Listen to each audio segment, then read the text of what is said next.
physically go live because the it's set to go live at noon, so nobody can really see it. So there's no sense. So okay, want to watch your mouth, Ashley? You want to get some to eat?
Hello.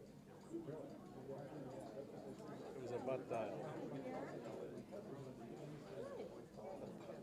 Sorry about that. How you doing? Good. Did I wake you up? Okay.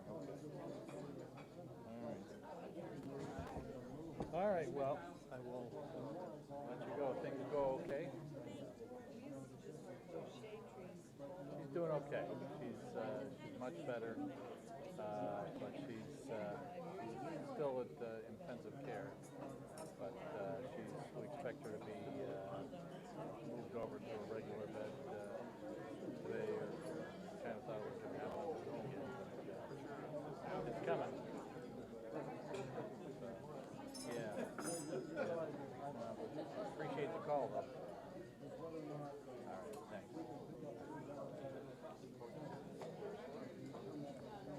Talk to you later.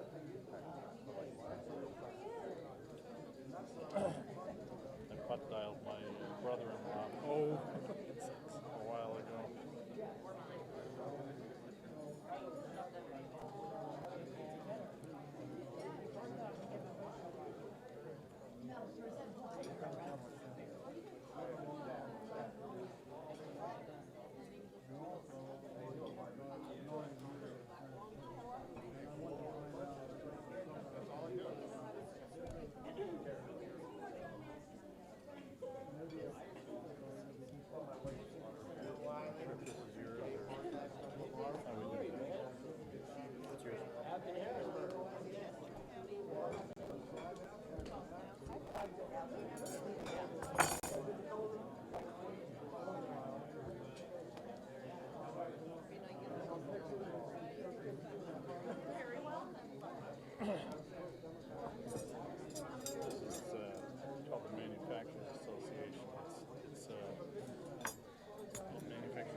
Motorcycle out there, they got cash, that's for sure.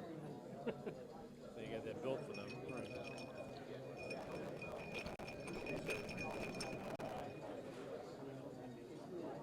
For the most part, the movers and shakers here. The guy in the blue suit standing up over here is a local state representative. Okay.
Good afternoon. I'm Mike Gallagher of YourErie.com, powered by Jet TV and Fox 66. Streaming to you live on YourErie.com from the Manufacturer and Business Association, where this afternoon, in fact, in just a few moments, the Democratic candidate for governor, Mr. Tom Wolf, will address a crowd here at the Manufacturer and Business Association. He is now mingling with some of the guests. The room is filling up for a lunch. He will speak and will also have a Q&A with members and folks in attendance. Very tough race coming down the pike here for Tom Wolf, along with the incumbent, Mr. Corbett, who is currently the governor.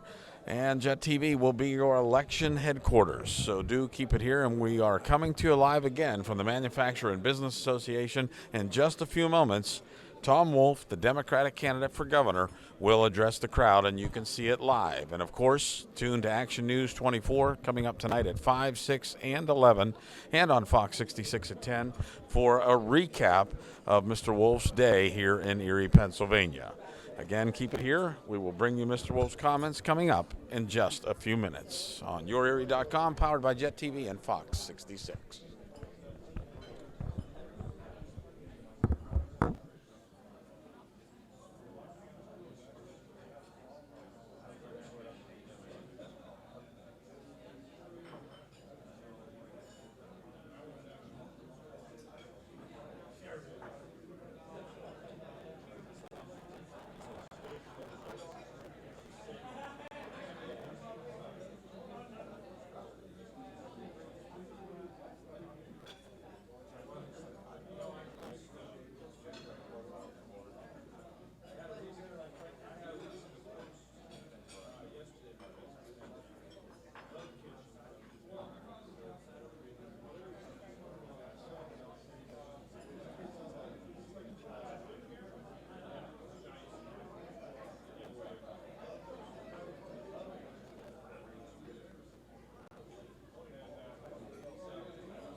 Well, good afternoon, everyone. It is my honor to welcome you on behalf of our President, Ralph Pontillo, our Board of Governors, and entire staff to the Manufacturer and Business Association's Legislative Luncheon with special guest, Tom Wolf. First of all, I would like to recognize the members of our board who are in attendance. Association Board Secretary and immediate past Chairman, John Klein, President, Sunburst Electronics. John, there you are. Association Board Treasurer, Dawn Hester, President and CEO, Major Products. Non-manufacturing representative, Sue Sutto, President, Sue Sutto Realtors. Andy Foyle, President, H&H Machine Products. Phil Caton, President and General Manager of Plasticos. and Mike Weber, President, Smith Provision Company. Thank you for being here with us.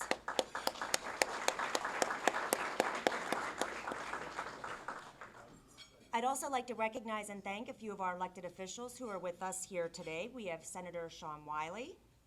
We also have Representative Ryan Bizzarro and Representative Flo Fabrizio. Thank you for joining us today.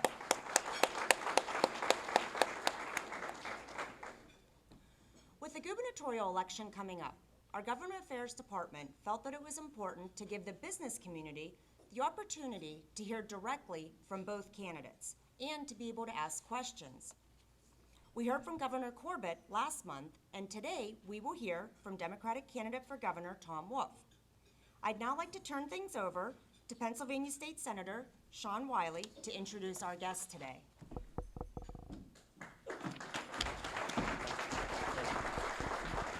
Good afternoon. It's my honor to be here today and introduce you to a man who has a proven record of investing in the Commonwealth's greatest asset, our people. Tom Wolf grew up in a small town in south central Pennsylvania, the town of York. He received his BA from Dartmouth University, his master's degree from the University of London, and his doctorate from MIT. Prior to obtaining his PhD, Tom made the selfless decision to take some time off and join the Peace Corps, serving 2 years in a small village in India. Today, Tom employs hundreds of working Pennsylvanians and understands the importance of family-sustaining wages and employer contributions. Now, ladies and gentlemen, Tom Wolf, just like many of you, has dedicated much of his life educating himself on the ins and outs of his family business. He spent time working as a forklift operator and a warehouse worker. He also spent time working in a hardware store before he made the difficult decision and the risk of purchasing the family business with two investors in 1985. Let's keep Tom's business expertise in mind when I say that according to data by the Center of Workforce Information and Analysis, Pennsylvania's manufacturing sector is projected to lose more than 2,600 jobs by the year 2020. Clearly, we can't afford to lose these jobs. With Tom Wolf's innovative leadership and experience in creating jobs, we can turn this around and strengthen our economy. Tom also has a plan to take the state government in a different direction with a focus on making the Commonwealth an engine for economic development and a magnet for private sector entrepreneurs. Those private sector leaders will then create high-wage jobs that Pennsylvania workers and families desperately need. While excelling in the private sector, Tom Wolf is also no stranger to public service. Under Governor Bob Casey, Tom was appointed to an economic development board and on the Legislative Commission on Urban Schools. Later, Tom would accept a position as the Secretary of Revenue under Governor Ed Rendell. It was then that Tom not only donated his salary to charity, but also instituted reforms that strengthened the lottery and laid the foundation for millions of dollars of investment in additional benefits for our seniors. Tom Wolf is all about investing in people, investing in businesses, and investing in Pennsylvania. It is this business background and his expertise in the public and private sectors which will allow Tom Wolf to succeed as governor of this great Commonwealth. Today, Tom and his wife, Frances, live in York and have two grown daughters. Ladies and gentlemen, please help me in giving me a warm welcome to the Democratic nominee of Pennsylvania Governor, Mr. Tom Wolf.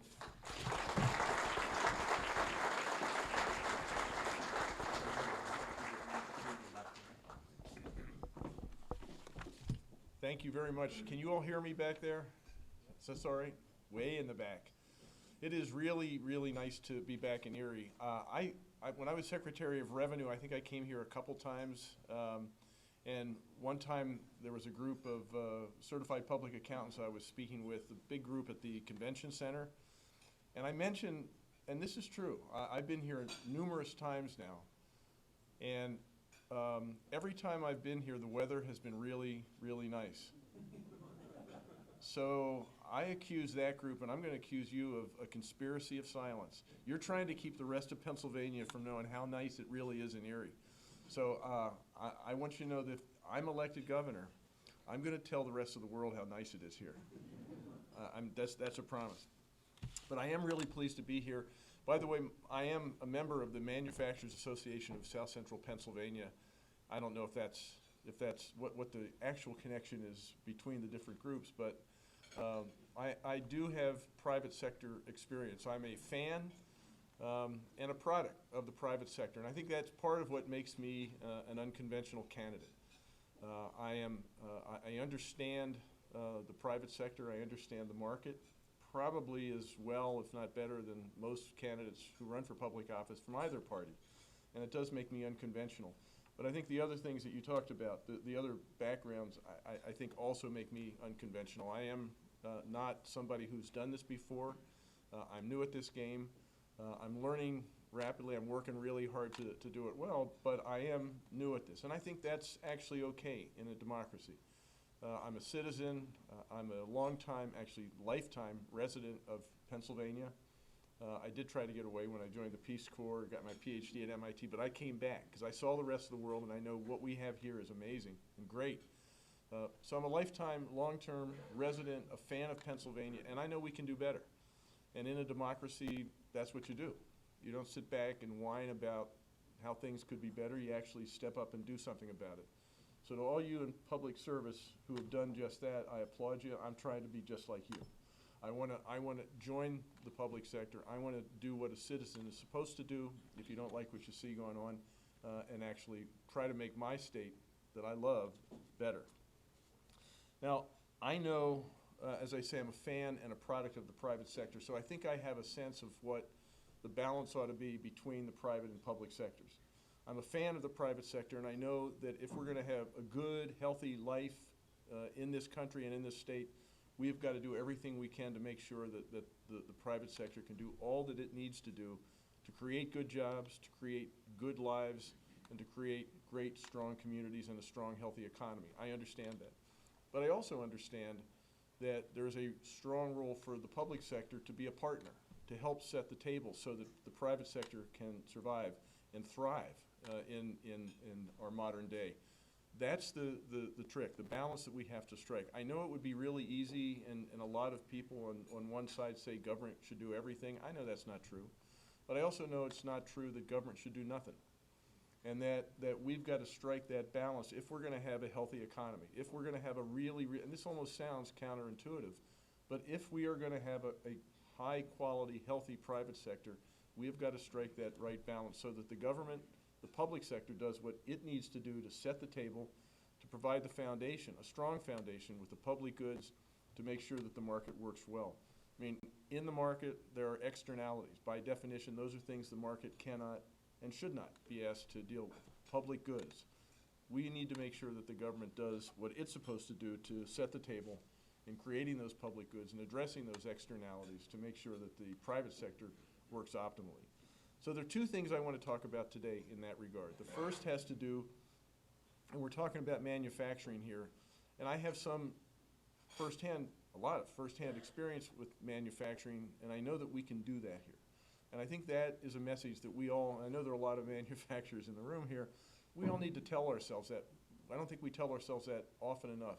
We've come to believe that conventional wisdom that says that we can't do it here, that low-wage jobs are the future of manufacturing, somewhere offshore, that nations that manipulate their currencies or take a casual regard to regulations, that's where the future of manufacturing actually is. I think we need to understand that that conventional wisdom is wrong.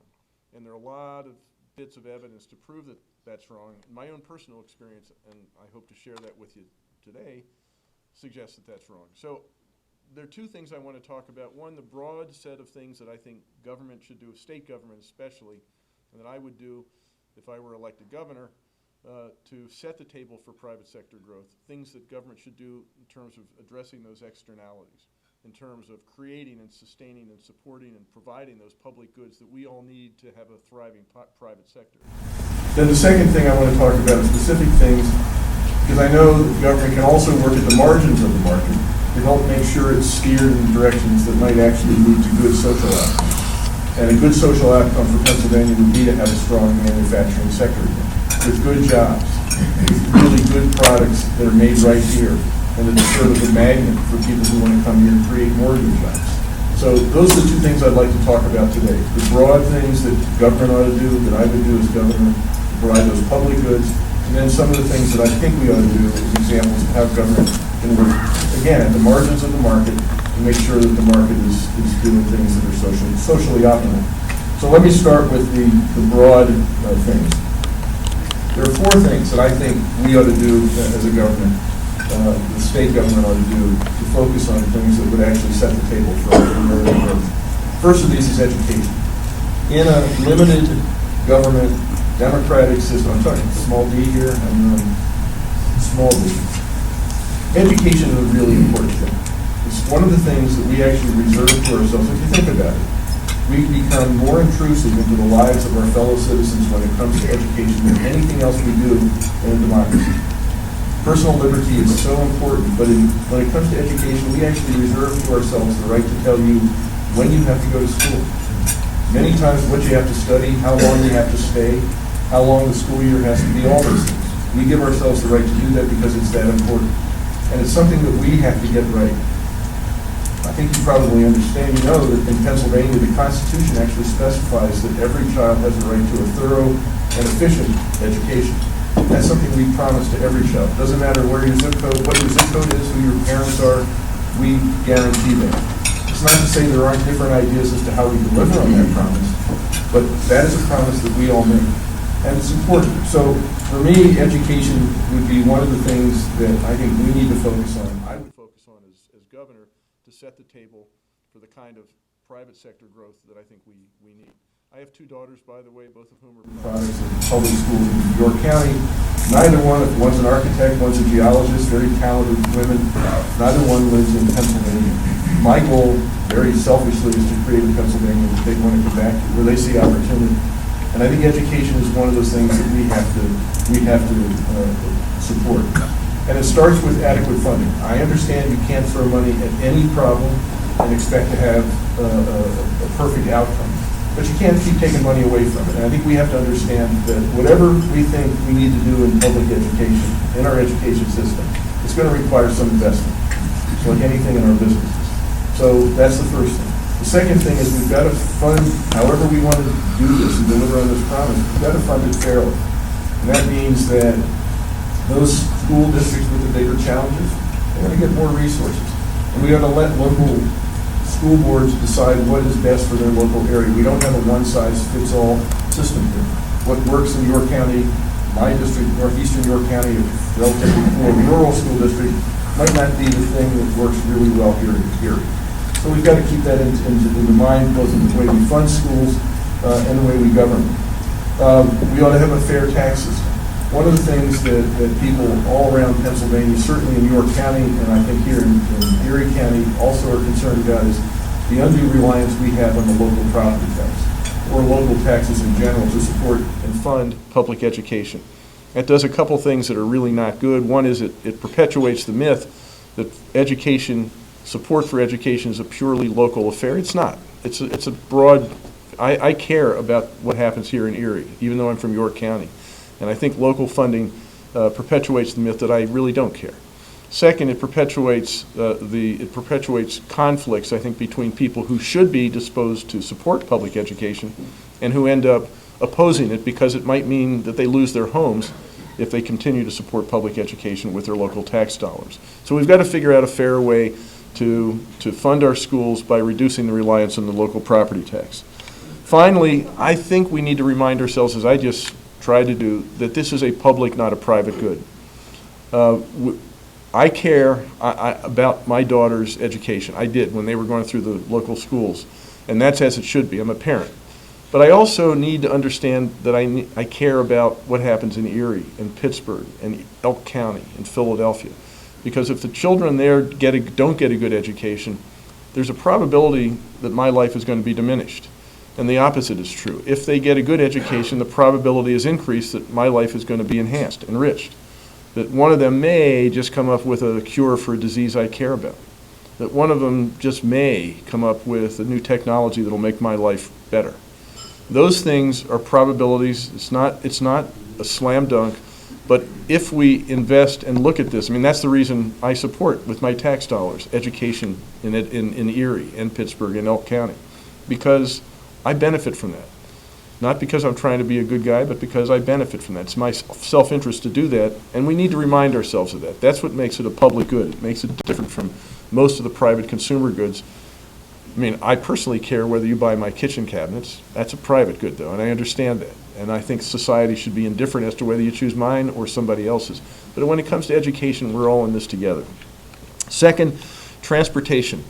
I think we need to invest in the transportation infrastructure, and I applaud the legislature and the governor for actually coming up with a transportation plan that actually allows us to fix our bridges and actually move our transportation infrastructure forward. But I think in Pennsylvania we ought to be thinking even more expansively about transportation. Not just how to get from today to tomorrow, not just how to fix those bridges or how to even incrementally improve our transportation infrastructure. But in Pennsylvania, we ought to be thinking expansively about this for two reasons. First, for too long, Pennsylvania has been a parochial state. I'm a Pennsylvanian, not a central Pennsylvanian. I know it's what, Pittsburgh in the west, Philadelphia in the east, Alabama in the center. I'm from Alabama. I'm a Pennsylvanian, though. And that's what I am first. And I think we need to think of ourselves as Pennsylvanians first. And I think a good transportation infrastructure that did a better job of connecting these different parochial regions together would help us get to the point where we're thinking of ourselves as Pennsylvanians. Second, we're the Keystone State. We have a location that most other states in the country would just absolutely die for. This is a wonderful position we're in, but we've got a role to play as a hub in this Northeast market, the richest market arguably in the world. We should play a role in that, and we should have an infrastructure, a transportation infrastructure that keeps that in mind. You know, by default, we have that. I used to say that there are three main, I don't know if this is true, I think there are three main east-west thoroughfares, expressways, that serve the northeast ports of the United States. In other words, if you're bringing stuff from anywhere from Portland, Maine down to Baltimore, Maryland, west, or you're bringing anything from the Midwest to the world ports east, you got to come through Pennsylvania. Two of those three, I said, Route 80 and the Pennsylvania Turnpike. The other is the New York Thruway, which of course goes through New York. I hadn't spent enough time in Erie. Apparently Route 90 comes right through Pennsylvania. All three of those routes you have to go through Pennsylvania. We ought to take advantage of that. It's something that we can invest in and I think get a return because of our location. It's something that is a strong natural resource and that we could take advantage of. So transportation infrastructure. Third, the Marcellus Shale. We're sitting on one of the richest natural resources in the entire world. And we ought to exploit that. We ought to take full and fair, responsible from an environmental point of view, I get that, but we ought to take advantage of that because it could be a game changer for our economy if we do it right. And I think the industry wants to do it right. We ought to make sure that we are doing it right because it could be a game changer for Pennsylvania. And fourth, we ought to level the playing field. In the free market, rules matter. It matters if you're going to come and take risk. You got to know that you're going to take risks. You have a lot riding on things. The last thing you want is to believe that the risks you're taking, the deck is stacked. The game is rigged. That you're going to come here, my daughters, hopefully, and maybe create jobs or take a good job, build a career. They want to know that if they're going to take risk, if they're going to invest their skills and talents in Pennsylvania, there's a good chance that the risk they're taking is going to have a return associated with it. That good things don't just go to people who know somebody in power, that actually the rules of the game are fair. And that means taking advantage of things like better ethics rules, making sure that the rules are not stacked toward people who, say, take gifts, and that we also award contracts fairly, things like that. It also means that our tax code has to be fairer. I was Secretary of Revenue. I saw the tax code from the inside. I know it could be fairer in the personal income tax area, in the corporate tax area. I talked about the property tax area. We need to have a fair way of funding the public goods and addressing the externalities that exist in this market. So those are the things that I think we ought to do in terms of setting the table for just broad public policies: education, transportation, Marcellus Shale, the gas industry, and leveling the playing field. But then in addition to that, we really need to work directly at the margins to focus on manufacturing and do what we can to make sure that this economy, as we're setting the table, actually does some things that actually encourages the specific development of manufacturing and the enrichment of the manufacturing sector. I know we can do that. And there are a couple of things that I want to do in that regard. First, I've talked about in my campaign a cash back program. This isn't a big thing. The manufacturing sector is going to take care of itself. But if the government, if the Commonwealth can actually work at the margins to incentivize, encourage manufacturers to actually create good jobs. And there are other states around the country that are doing this right now. Oklahoma is one. They give a cash back to companies that come here and agree to establish and create new manufacturing, good-paying jobs here in Pennsylvania. Now, the thing I would put in that, because I've seen a lot of incentive programs sort of get put in place and then we forget about them and there's no real accountability, I'd like to see some accountability. So I have a clawback provision in that. But it basically is saying the Commonwealth wants to be a partner and say, if you're going to come here and create good jobs, I want you to do that. Second, I want to do things, what I'm calling innovation grants. Are you aware that Pennsylvania has the second highest number of seats in higher education of any state in the United States but one, New York? New York has more than we do. A lot of people come to this state to go to school. Then a lot of them, too many of them, leave.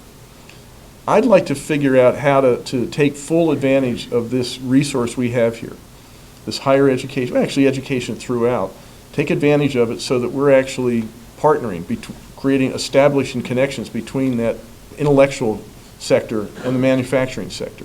I'd like to see things like innovation grants that take raw ideas from the universities and turn them into practical ideas that create jobs. And let me give you an example of that.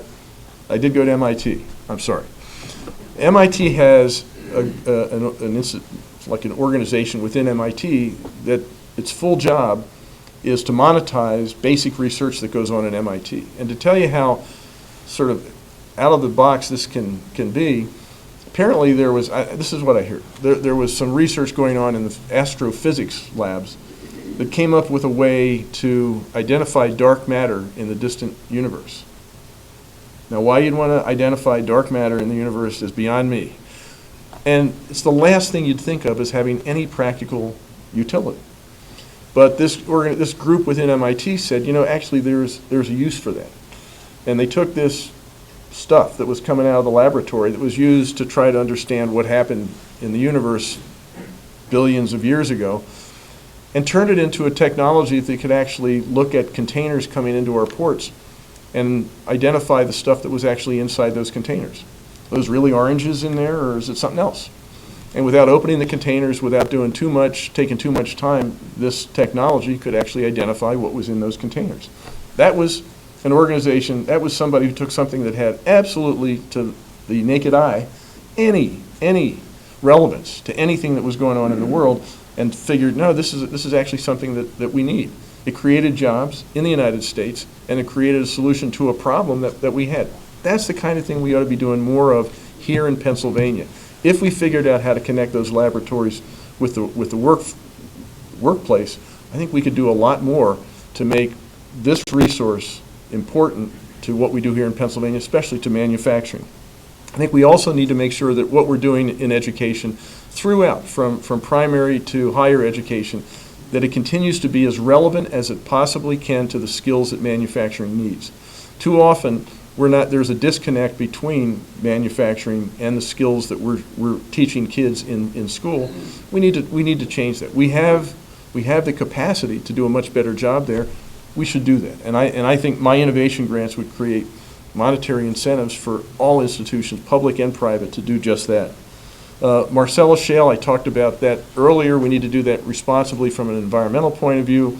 And I want to share a 5% severance tax so that in addition, I mean, part of that 5% would include the local monies going back to localities, but it would also allow us to fund some of the other things that Pennsylvanians want, like education. But we need to make sure that we're doing this right. And I want to make sure that the Marcellus Shale jobs actually benefit Pennsylvania, not some other state. Now, here's a little question that sometimes I give. Back in 1900, one of the richest countries in the world was Argentina. In a GDP per capita basis, Argentina was actually wealthier than the United States. But what happened was Argentina's economy was based on export, pretty much export only. And it exported materials to the industrial nations, mostly in Europe. Actually,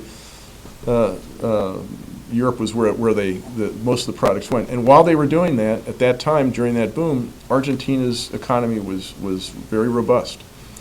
But as these industrial economies started finding substitutions, in many cases, raw materials from the United States, Argentina's economy started to decline or stop growing. So that today, Argentina does not have a GDP per capita that's higher than the United States. In fact, it's much lower. I don't want Pennsylvania to be the Argentina of the gas industry. And I think government has a direct role to play in making sure that that happens by creating the infrastructure, by trying to allow one of the things we can do is make make it easier to have a network of pipes that actually connects, for example, our ports. And by the way, a lot of people in the East say we have one great port in Pennsylvania. We have three: Philadelphia, Erie, and Pittsburgh. And we ought to make sure that the infrastructure for this industry recognizes those three great ports. That's not something that will necessarily happen if we just sit back and let the market do what it's going to do, because it's path dependent. The market is path dependent, and pipes will go toward the Gulf. Jobs will be created in Texas, not in Pennsylvania, if we do nothing. We've got to do something. And I think a governor and a government that actually plays a role in recognizing that, saying at the margins we have a role to play to make sure that the gas industry gets what it needs to create the good jobs here in Pennsylvania, that's important. And then finally, I'd like to use my role as governor as a bully pulpit. I think one of the things is that we are somewhat in denial that we can create manufacturing jobs in the United States. Now, when I went back to my company to turn it around, I built a business actually twice. When I went back in 2009, we were a distributor of building products, kitchen cabinets, decking, and railing. And we were distributing other people's products. Is anybody here a distributor? Terrible, terrible thing. If you're just a distributor, you're really dependent on what you're making.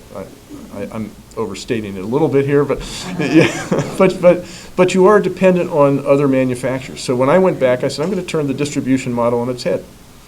And I'm going to say, I know what our customers want probably better than anybody else. And I know the manufacturing sector really well. So I stand astride this, and instead of sort of taking what I'm given and being this passive intermediary, I'm going to actually create my own, design my own products, ask my customers what they want, take the specifications, and find manufacturers in the United States to make those things. And that was a little bit of a tall order, not so much when it came to the decking and railing, because a lot of that stuff was being made in North America anyway, in the United States. But one of our products is kitchen cabinets. And kitchen cabinets, furniture has increasingly been made in East Asia, outside the United States. So when I started doing that, wanted to make Wolf cabinets in the United States, we found manufacturers here who can make them. We can go toe-to-toe with anybody in the world on price and on quality. Actually, we can do better on quality. And we can go toe-to-toe on price. And that's something that I don't think we recognize here. We have sort of, in too many cases, I think, surrendered to the rest of the world that we can't do here what they can do, because their wages are lower. They have a much more casual regard for regulations, as I said, manipulate their currency, whatever. But we have tight supply chains here. The market is here. We can do things here to make stuff, even with higher priced, more skilled labor, more qualified labor. We can make things here and go head-to-head with anybody in the rest of the world. As governor, I'd love to stand up and say, that's my experience. I'm not just saying this because I read it in a book somewhere. I know we can do it. And I know we can do it in exactly, even in the areas that we thought we had to concede to the rest of the world. Furniture, kitchen cabinets, they're American made, and we can do it. So that's the bully pulpit that I would like to point. So those are the two things, the broad things: education, transportation, Marcellus Shale, leveling the playing field with good rules and a good environment from that perspective. But then specific things like the cash back on manufacturing incentives, like connecting the centers for innovation with our manufacturing sector, like making sure that we have the public goods and the resources that are tied to the direct exploitation and taking advantage of things like the shale gas. And finally, just serving as a preacher for manufacturing, something I know something about. The point is that we do have a private sector that we want to nurture and create, or not create, it's created. We want to nurture and develop. We want to encourage it to grow and do all the things that we know a healthy private sector can do to make all of our lives better. That's what government should be doing, not taking the place of the private sector, but encouraging it, supporting it, helping to sustain it. That's what I want to do as governor, and I want to do it especially in manufacturing. This is a manufacturing state. Manufacturing jobs are something that would be the greatest public policy any governor could ever put into place. I would like to do that. It'll produce better jobs. It'll produce a better society, a better state, and certainly a better economy. That's why I want to be governor. I want to make Pennsylvania better, and I think one of the key routes to doing that is through our manufacturers. So thank you for having me here. I really appreciate your attention. Thanks very much.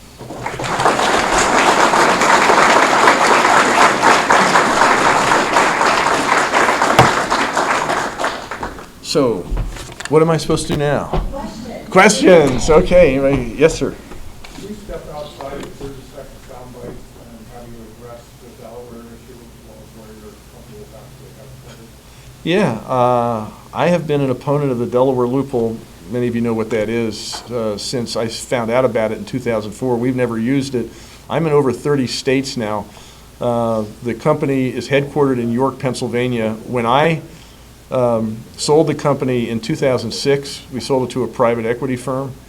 And the private equity firm, because they have a legal team that actually was more comfortable with the legal, I don't know, of Delaware, they wanted the charter of the holding company to be in Delaware so that if there was any conflict between the members of the ownership team, they could have them resolved in Delaware. It had nothing to do with taxes.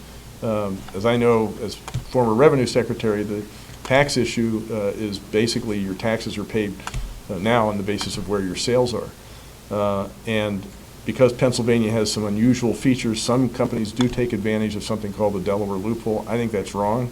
I have been consistent in my opposition to that, and I certainly have never taken advantage of it. Yes, ma'am. So the manufacturing thing seems to look in the egg which comes first, made in America or buy America, but how can the government help that? Yeah, that's a good question. And in building products, there has been a lot of patriotic talk about Buy American. And a lot of, I actually wrote a blog. You know how some people do blogs and there are, like thousands of people who read the blog? I think there were 6 who read mine, so but not the same thing. But it was on that issue that there was I think, an idea that you had to be patriotic, that you were going to buy American. Sure, you were going to, Toby Keith even wrote a song about this. Sure, you have to pay more, but it's worth it because it's good jobs, it's patriotic, it's the right thing to do. I think to a certain extent, all else being equal, people will buy American. But things have to be fairly equal. So it's really not a chicken or egg. You have to come up with products that you have some compelling, you give the consumer some compelling reason to buy it, price and or quality. People will look at value, which is the connection between those two things, but you cannot be out of line in either of those areas and expect people to say, it's American, I'm going to buy it. So it's not, for me, it's not a chicken or egg thing. I think we have the order in place. We have to make the stuff. We've got to make it in a competitive way. That's the way the market works. And if we do that, people are going to buy our products. If they're made in America and they're competitive, that's a really good thing. But I think it's incumbent on us as manufacturers to make sure, that's what I found. I couldn't just go out to say, buy my products because they're made in America. That was a nice feature. But I had to have products that were competitive in quality and competitive in price in order for them to do it. So I don't think it's chicken and egg. And I think that's a really important thing for us to understand, that when it comes to what people actually want, and I'm talking about all-in value, we can do it here. Yes, sir. I have a sense that the current governor has done a decent job on trying to balance the budget, and that the size of government in Harrisburg may have gotten a little smaller. I'm not sure. How do you feel about size of government in Pennsylvania? I have a sense we have a huge government. Can we, you hear about Texas and some of these other states that are way ahead of Pennsylvania on their manufacturing, et cetera. A lot of it has to do with regulation, overregulation, too much government. How about when you see yourself occupying the chair, do you see yourself trying to efficiently shrink down the size of government in Pennsylvania? My goal should, and I think the goal here should be effective and efficient government. And when I went back, and I say that as a business owner, when I went back to my business, or when I developed my business in the first place, which, by the way, is headquartered here in Pennsylvania, and I've done quite well building a business here in Pennsylvania. So whatever the stuff is about how, you know, we have impediments, that we could do better. I understand that. But I think we have a pretty good system here. Can we make this government function better? Absolutely. And when I was Revenue Secretary, I think one of the things that intrigued me most was how easy it was to actually make it better. I think there's maybe not enough management talent in Harrisburg. I mean, Flo, we have a mutual friend, Barry. Anybody here know Barry Drew? Is he still remembered here? Well, Barry was my deputy secretary, and he had been actually appointed by Tom Ridge, I think, right? And I pretty much did what Barry told me, but he brought me around to all the places in Pennsylvania where Revenue had an office, including Erie. His amazing thing was he knew everybody by their first names. But going around and actually talking to employees and saying, let's figure out how we're going to make this better. How are we going to serve our clients better?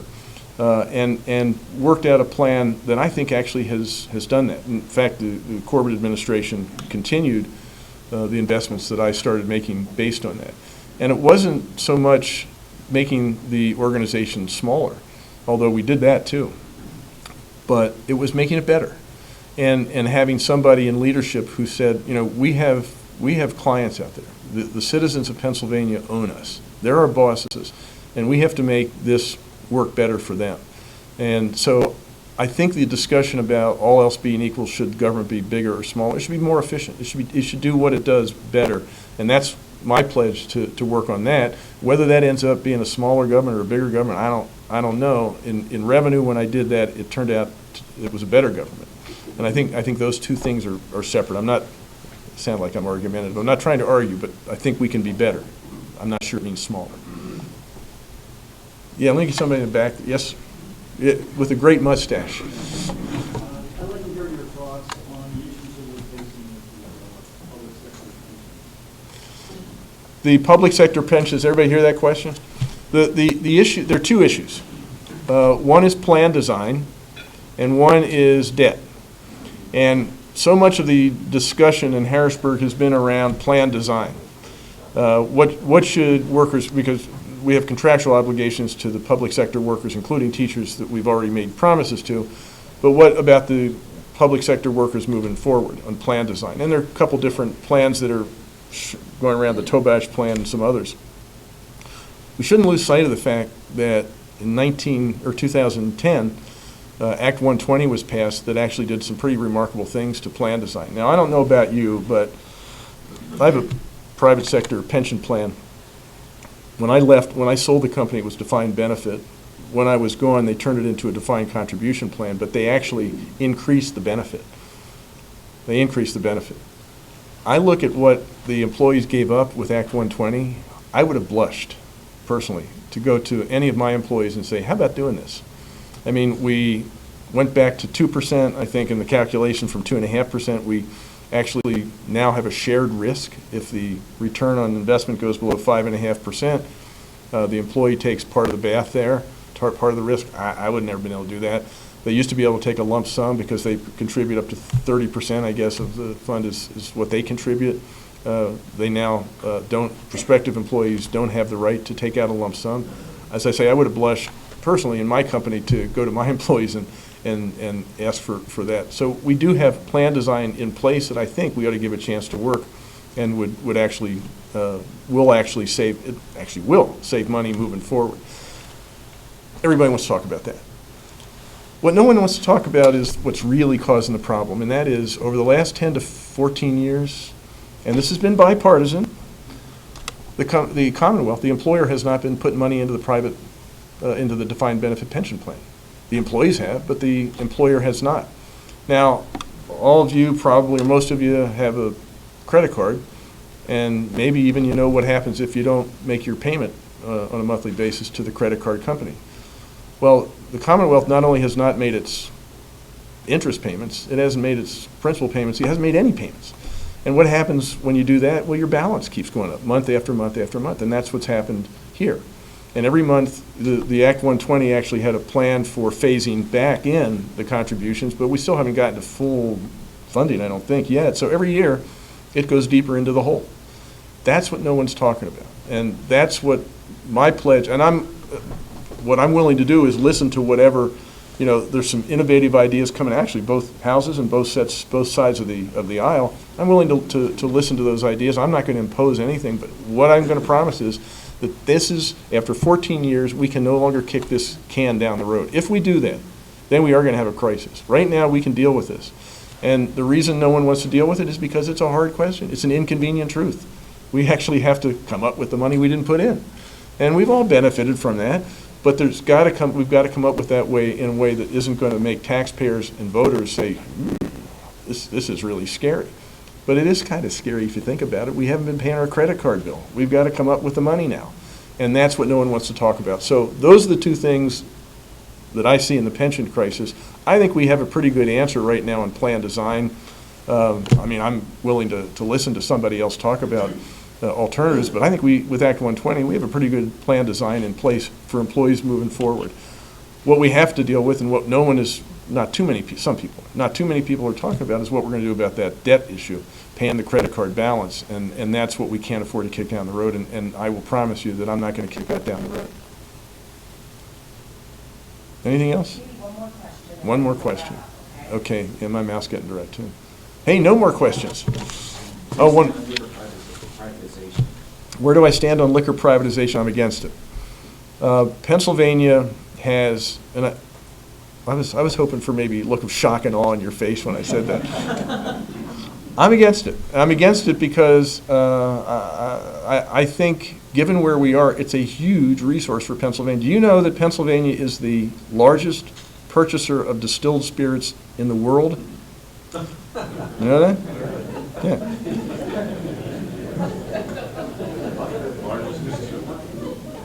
No, we're not the largest consumer. Come on, Flo, that's not true. And we're the second largest purchaser of wine in the world. You know who number one is? Huh? What? Now, if we get into humor here, I'm going to have to cut this off. No, it's Costco. The point is, as a distributor, as somebody who's been in this world, one of the things you have in distribution is if you're a big buyer, if you have a big buying power, you have the ability to actually make some money. I'd like to take this, not privatize, I'd like to exploit it. Why aren't we selling to wine stores, liquor stores in New York, Massachusetts, Virginia, Maryland? Why are we losing business around the edges of our state? In New Hampshire, where they have a public sector wine and liquor stores, they actually draw people in from Massachusetts, which is all private, to buy the stuff there. They know how to do it really well up there. We could do it here. I'd like to make this a source of revenue. It is a source, the net profit, but it's not as big a source. The net profit is not as big a source of revenue as the taxes, sales tax and what do they call it, the Johnstown tax? But it could be. It could be bigger. And what would be better than having New Yorkers and Massachusetts, Virginians pay our taxes, help fund our general fund budget? I think we could do it better. And before I sold it, I think I'd like to try everything in my power to say, this resource we ought to try to really take advantage of. All right, thank you very much. You've been really kind to me. I appreciate it.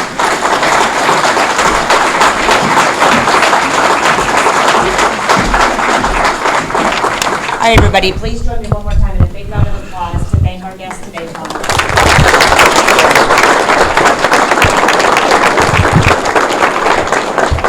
We recognize that whatever side you happen to be on, somewhere left, right, or in the middle, you have to give proper respect and due credit to anybody that is either running for an elected office, who serves in an elected office, or the staff that helps the people that serve in that office.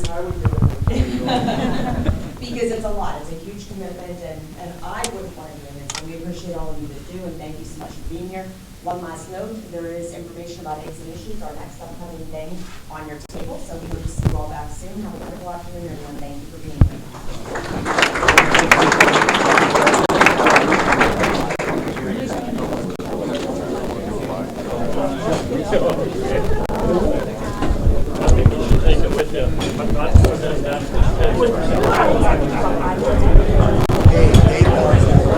I'm Mike Gallagher, coming to you live from the Manufacturer and Business Association luncheon for the legislative luncheon featuring Tom Wolf, the Democratic candidate for governor of Pennsylvania. He just addressed the group here in a lunchtime meeting and hit on a lot of the issues, but issues that Pennsylvania voters will have to decide. If you believe the polls, Mr. Wolf doing quite well not only across the state but here in Pennsylvania, and Erie, Pennsylvania. So this certainly a good visit for the candidate to spend the day in our community. He is not done here in Erie, Pennsylvania. He has a full schedule. He will make other rounds throughout the day. He will wrap up this evening with Legislative Representative Ryan Bizzarro, and certainly has a lot on his plate and getting a lot told to him about where we need to head as far as direction goes in Erie, Pennsylvania. Maybe we can get a comment with Mr. Bizzarro, and we'll see. Representative, we're live on the internet. If I can get a comment with you regarding today. Absolutely. Ryan Bizzarro, talk about what you heard here today and your thoughts. Well, I think that this is a man who really understands the direct correlation between education and job creation, two top priorities that we should be focusing on in Pennsylvania. He's got a plan. I'm with him 100%. I'm looking forward to Tom Wolf being our next governor. Big question. Myself, other voters out there, if he is our next governor, how does my life get better? The overall Commonwealth gets better. We can create an environment where we can not only have businesses stay here, we can retain our current businesses, but we can attract more coming in here. But when we have more businesses coming into community, there's more investments there. We have people staying. We have jobs created. Better environment, less crime. The list goes on and on and on. Would you say that his vision is on par with yourself and some of your colleagues at the legislative level? Well, I think Tom and I share a lot of the same visions. Of course, we're going to differ on some things, some philosophical things, but of course, you'll have that with any person. But Tom and I have a mutual understanding and a liking for creating no jobs and investing in education properly. I know he has more time here in Erie today. What message do you get to him? What do you introduce him to? What's the plan for the rest of the day? Well, we have a series of meetings set up the rest of the day, and then at 5 o'clock today, we'll be opening our office opening at 1101 Peninsula Drive. We're in Suite 204, and urging the public to come and join us. Ryan, thank you so much. Thank Ryan you so Bizzarro. much. Thank you. It's been a great afternoon, and certainly Tom Wolf getting his message across. Hopefully we were able to help with that by bringing it to you live on YourErie.com, powered by Jet 24 and Fox 66. I'm Mike Gallagher. Remember, Action News 24 is your leader for election coverage. Keep tuned and tune in tonight to Action News 24 at 5, 6, and 11 for a complete recap of Tom Wolf's day in Erie, Pennsylvania. I'm Mike Gallagher. Have a great afternoon, and thank you for joining us live on YourErie.com.